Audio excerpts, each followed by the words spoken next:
In the early 1990s, I had the opportunity to see this mode of prayer, this feeling-based prayer, enacted in a real-time situation. And I'd like to share the story because it perhaps best describes what otherwise is a nebulous concept regarding precisely how feeling-based prayer works in our lives. During the 1990s, early 1990s, the desert Southwest was experiencing one of the worst droughts in history. And a Native American friend of mine invited me to join him one day in a place in the high deserts of northern New Mexico to share in a prayer of rain. He didn't have to ask me twice. I said, "You bet, I'd love to participate and see what this prayer is all about." So we met at an agreed upon location, and we hiked through several 100,000 acres of beautiful high mountain desert sage until we came to a place that was so old.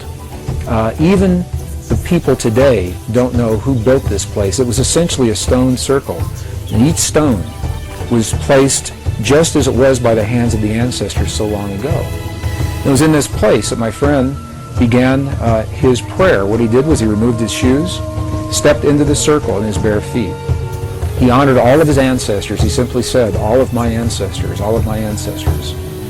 Honored the four directions. He turned his back to me, held his hand in a prayer position for just a few seconds. And then he turned around and looked at me and he said, "I'm hungry. Let's go get a bite to eat." And I said, "I thought you were going to share this prayer. I thought you were going to pray for rain." And he looked at me and he said, "No." He said, "Because if we prayed for rain, rain could never happen. Because the moment you pray for something to occur, you've just acknowledged that it does not exist in that moment." And I thought about what he said. It made a lot of sense to me. So I asked my friend, I said, "If you didn't pray for rain just then, what did you just do? What happened when you closed your eyes?" And he turned your back to me just for those few moments. And what he said was this. He said, "When I closed my eyes, I began to feel the feeling of what it feels like to have rain in our Pueblo village." He said, "I smelled the smells of what it smells like when the rain falls off the earthen walls of our buildings. And I felt the feeling of what it feels like with my naked feet in the mud. There's so much mud because there's been so much rain." He said, "In that way, I opened the door to the possibility to bring rain into our world." Well, I think about this mode of prayer a lot.